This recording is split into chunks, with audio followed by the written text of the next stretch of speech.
My name is Madeline, and 12 years ago, I met James at a business networking event.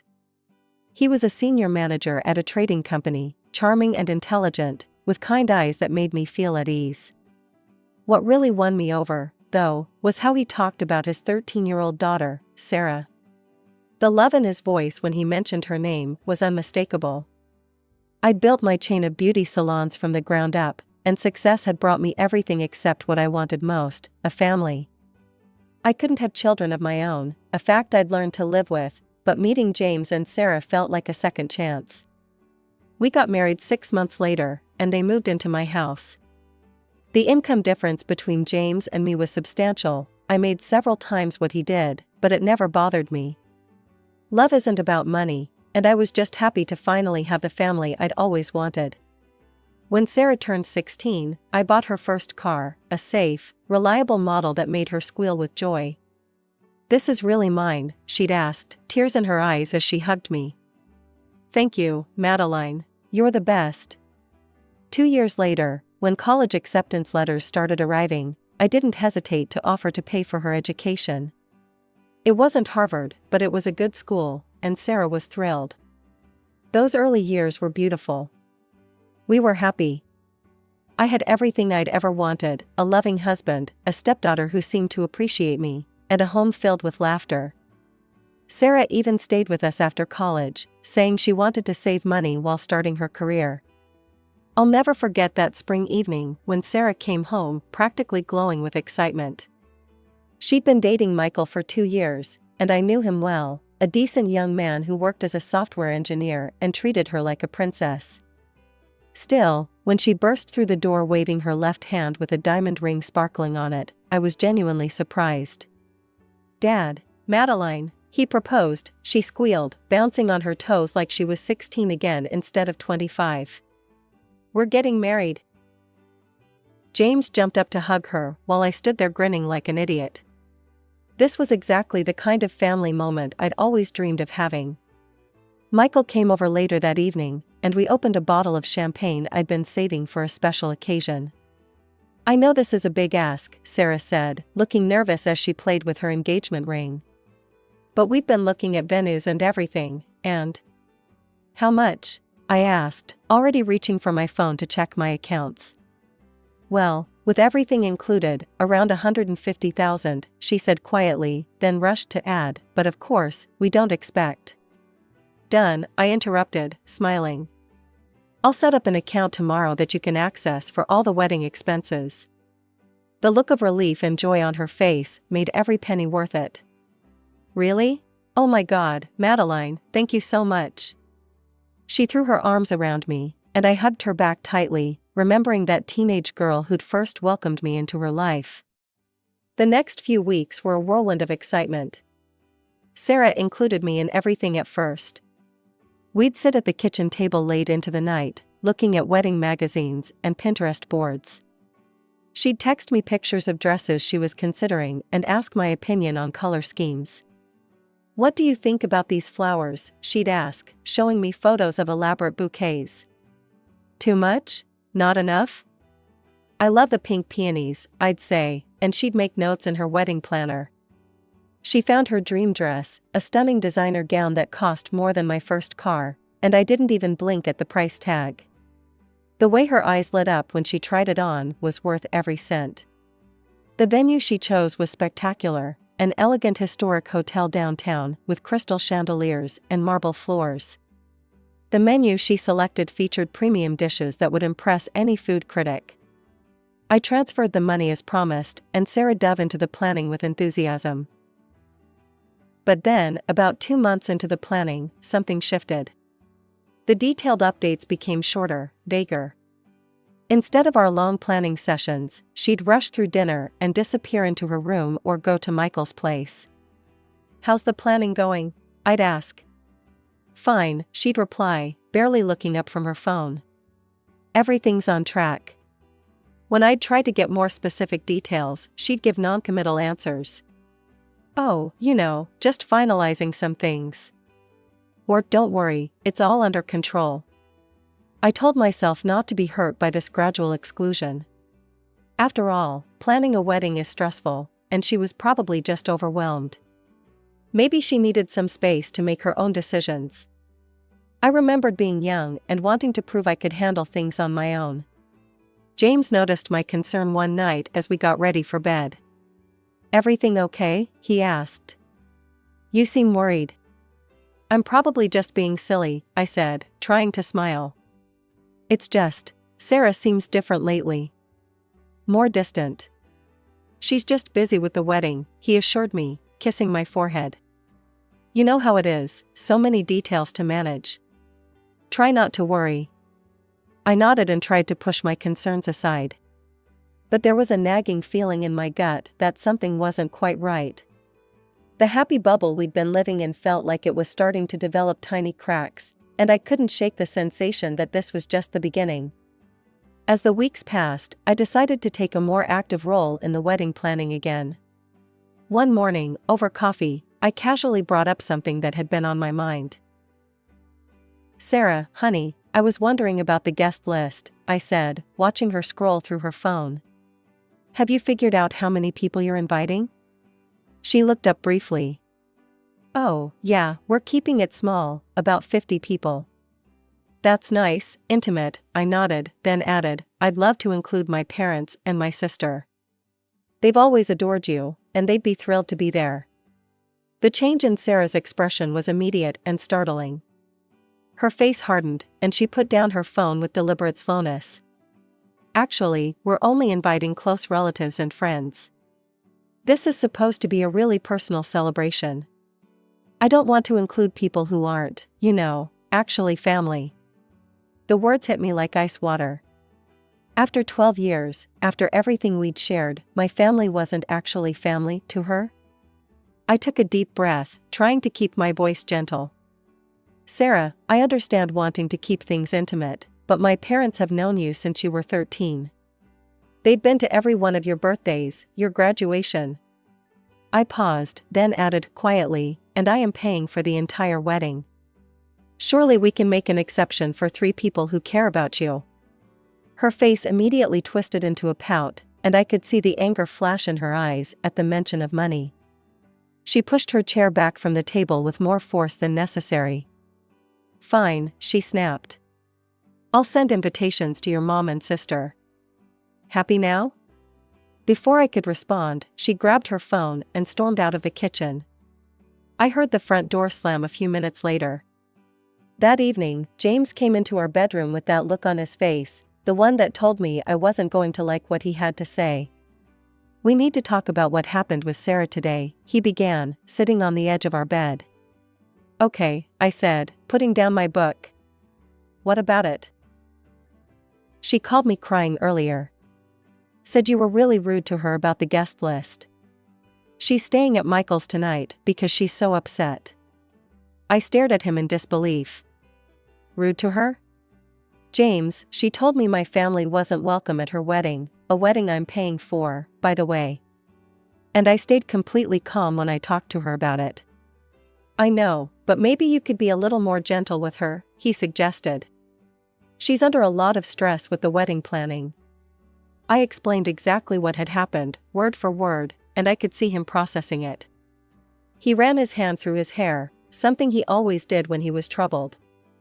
"Okay," he finally said. "I see what you mean. I'll talk to her about it tomorrow."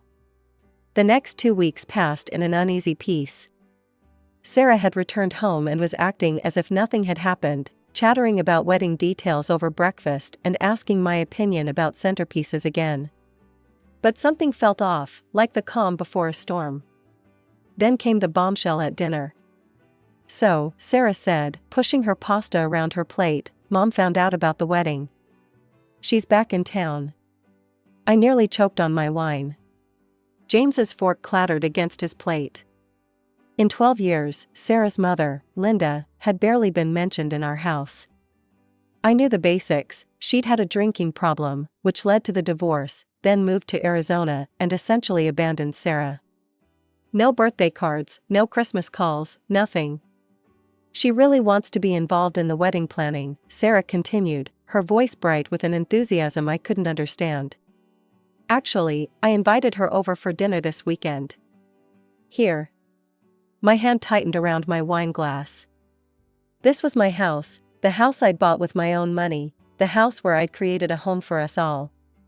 The proper thing would have been for Sarah to ask permission before inviting someone over, especially someone with Linda's history.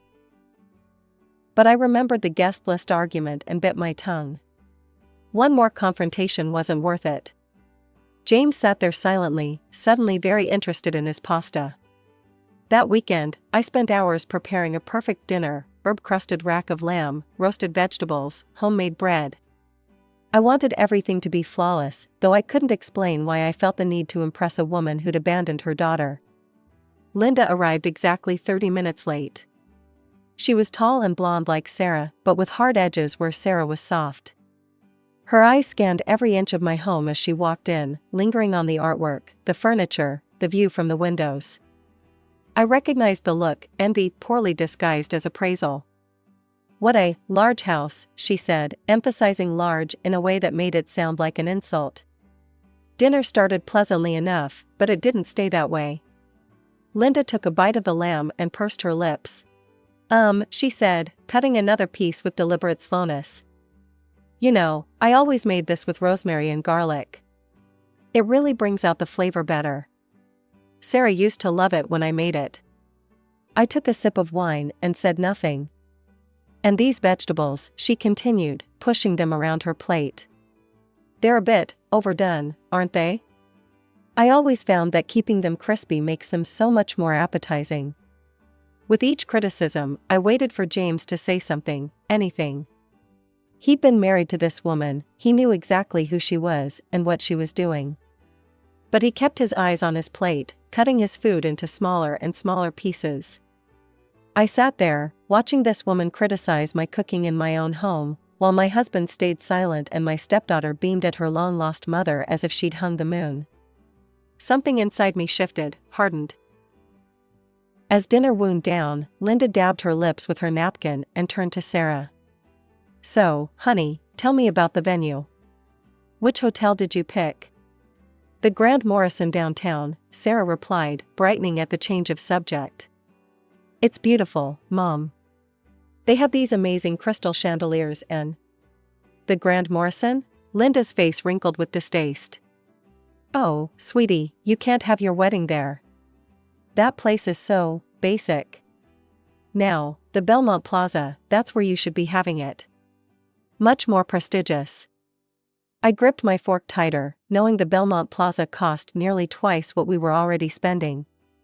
"The wedding we're planning isn't exactly cheap," I said, trying to keep my voice level. "The Grand Morrison is a lovely venue." Linda's eyes narrowed. "Well, you can't cut corners on your only daughter's wedding. It's the most important day of her life." Something inside me snapped. 12 years of love, support, and financial sacrifice reduced to cutting corners by a woman who hadn't sent her daughter so much as a birthday card. "If you're so concerned about the venue," I said, meeting her gaze directly, "feel free to pay for the Belmont Plaza yourself. Since I'm the one covering the entire $150,000 for this wedding, I think the Grand Morrison will do just fine." The silence that followed was deafening. Linda's face flushed red. She stood up so quickly, her chair scraped against the floor. "I can see I'm not welcome here," she announced, grabbing her purse. "Sarah, call me tomorrow, honey." She stormed out, the front door slamming behind her. Sarah whirled on me, her face contorted with rage. "How dare you?" she screamed. "How dare you throw the money in Mom's face like that? You're cruel and greedy, and you've ruined everything." She ran upstairs, and I heard her door slam too. I sat there, stunned, as James helped himself to another glass of wine. Later that night, he came to our bedroom looking stern. "You need to apologize to Sarah," he said. "What you said to Linda was completely out of line." I stared at him in disbelief. "Apologize? For what? Telling the truth? Your ex-wife came into my house, criticized everything I did, and then suggested I was being cheap about a wedding I'm paying for entirely on my own. Still, you didn't have to embarrass her like that. And now Sarah's upset." "I'm not apologizing," I said firmly. Not this time. He grabbed his pillow. Fine. I'll sleep in the living room until you come to your senses. The next morning, my phone rang while I was making coffee alone in the kitchen. It was my mother. "Maddie, honey," she said, her voice concerned. "I wanted to ask you about Sarah's wedding. What's the date and venue?" "Dad and I haven't received an invitation yet, and neither has Jenny. I thought they must have gotten lost in the mail." I sat at the kitchen counter for hours after my mother's call, my coffee going cold beside me. The morning sun crawled across the floor as I waited, my anger building with each passing minute. Around 11, I heard Sarah's key in the lock. She'd been out since breakfast, probably with Linda. "Sarah," I called out, my voice steady, despite the rage simmering inside me. "We need to talk." She walked into the kitchen, still wearing yesterday's clothes. "What is it?" she asked, not quite meeting my eyes. "I just got a call from my mother," I said, watching her face carefully. She was asking about the wedding invitations, the ones that apparently never arrived.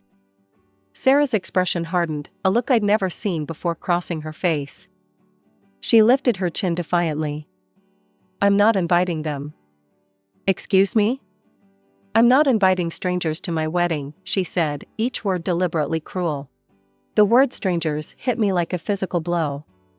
My parents had been at every Christmas, every birthday, every milestone for 12 years. My sister had helped Sarah prepare for her college interviews. "Strangers?" "That's wrong, Sarah," I said, fighting to keep my voice level. "And it's ugly. These people have loved you and supported you for years." She laughed, a harsh, bitter sound I'd never heard from her before. "You want to talk about ugly? After what you did to my mom last night?" Her eyes flashed with anger. "Actually, you know what? I don't want you at my wedding either."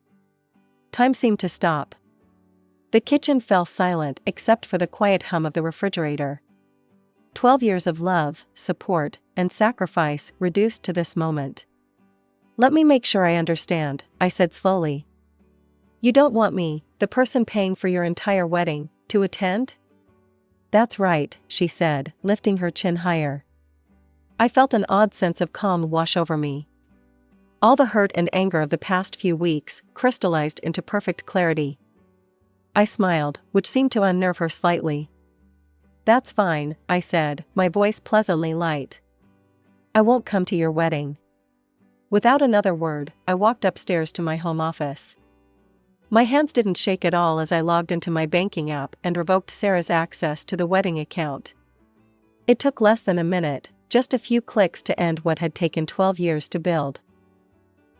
Next, I called Robert, the wedding planner. He answered on the second ring. "Robert, this is Madeline Harrison. I need you to cancel all the wedding arrangements." Excuse me?" He sounded bewildered. "Is everything all right?" "No, it's not," I said honestly. "But it will be. Please cancel everything and process the refund to my account." The Grand Morrison was my next call. The events manager was apologetic but firm. They couldn't refund the deposit for the food and beverages that had already been ordered. It was a few $1,000s lost, but at that moment, it felt like money well spent. That evening, the house was silent. James was still sleeping in the living room. I could hear him shifting on the couch as I got ready for bed. As I lay there alone in the dark, I realized I didn't feel sad anymore. I felt free. The next morning, I took my time getting dressed. I chose my favorite blue silk blouse and pearl earrings, armor, for what I knew would be a difficult day. When I finally went downstairs for breakfast, the storm broke immediately. Sarah and James were already at the kitchen table, clearly waiting for me. The moment I appeared, Sarah leaped to her feet, her face red with fury. "What did you do?" she screamed. "How dare you cancel my wedding?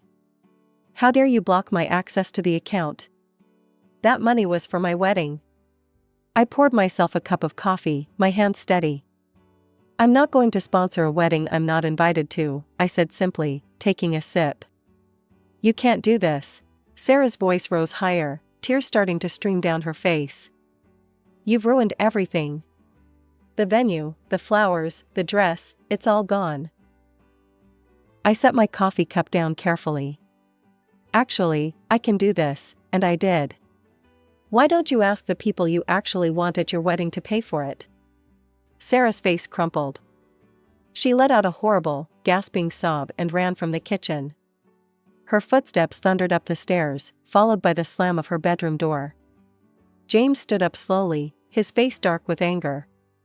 Fix this, he growled. Right now.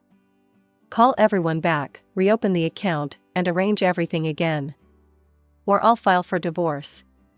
The threat hung in the air between us. 12 years of marriage reduced to this moment. I looked at the man I'd loved, really looked at him, and wondered how I'd never seen this side of him before. Okay, I said calmly. File for divorce, I'm not against it. The color drained from his face. He clearly hadn't expected this response. Madeline, you can't be serious. I am, and since this is my house, I'd like you and Sarah to leave by tomorrow. His anger deflated like a punctured balloon. Look, he said, his tone suddenly conciliatory, I overreacted. We need to talk about this, think it through. I've already thought it through, I interrupted. I'm done living with people who don't appreciate or respect me. I'm done trying to buy love. The rest of the day passed in a blur of slammed doors and muffled arguments upstairs. At exactly 7 that evening, James and Sarah appeared in the foyer with their suitcases. Sarah's eyes were red and puffy from crying. I never thought you could be so cruel, she spat. I felt a laugh bubble up inside me, a genuine laugh of disbelief. Cruel? I paid for your clothes, your car, your education. I gave you a home, loved you like my own daughter, and was ready to spend $150,000 on your wedding. And you have the nerve to call me cruel, because I won't let you treat me like dirt. The door closed behind them with a quiet click, so much gentler than all the angry slams of the past few days. I stood in my foyer, and listened to the silence of my house. The house felt different after they left, lighter somehow, as if a weight I hadn't known I was carrying had been lifted. I spent the first few days reorganizing spaces, reclaiming rooms that had slowly become filled with Sarah's things over the years. It was therapeutic, like cleaning out an old wound. Then came the message from Michael's mother. It popped up on my social media one evening while I was enjoying a glass of wine on my patio. I hope you realize what you've done, the message read. This wedding could fail entirely because of your actions. How can you be so heartless? I took my time responding, choosing my words carefully. I'm not heartless, I wrote back. I'm just done being disrespected. I won't pay for a wedding I'm not even invited to.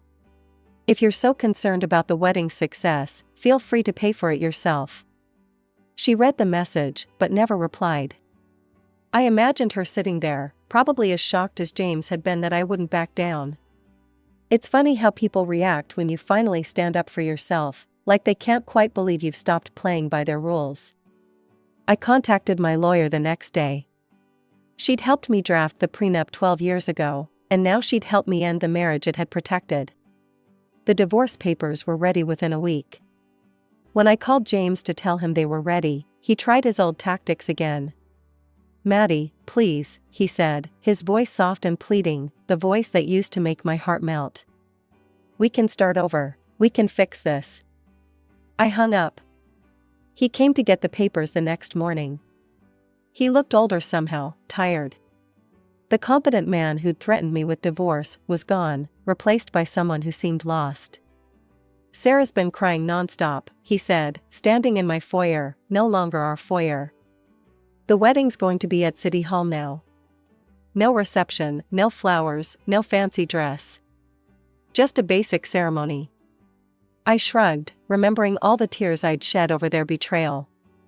That's not my problem. How can you be so cold about this?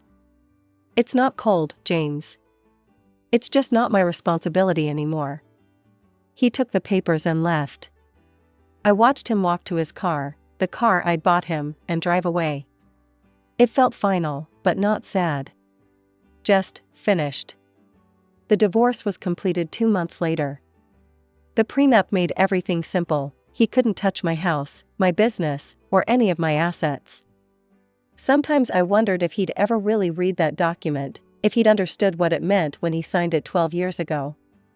It didn't matter now. People ask me sometimes if I know how Sarah's wedding went. If she wore the dress she'd chosen, if Linda was there, if it was everything she'd dreamed of. I honestly don't know. I blocked them all on social media, changed my phone number, moved on with my life. What I do know is this: you can't buy love. Not real love, anyway. You can't purchase respect or gratitude or loyalty. I spent 12 years trying to build a family with my checkbook, and in the end, all it got me was a front row seat to watch that family choose someone else over me. But here's the thing about endings: they're also beginnings. My house is peaceful now. My business is thriving. And when I sit in my garden with my morning coffee, watching the sun rise over my flowers, I don't feel lonely. I feel free.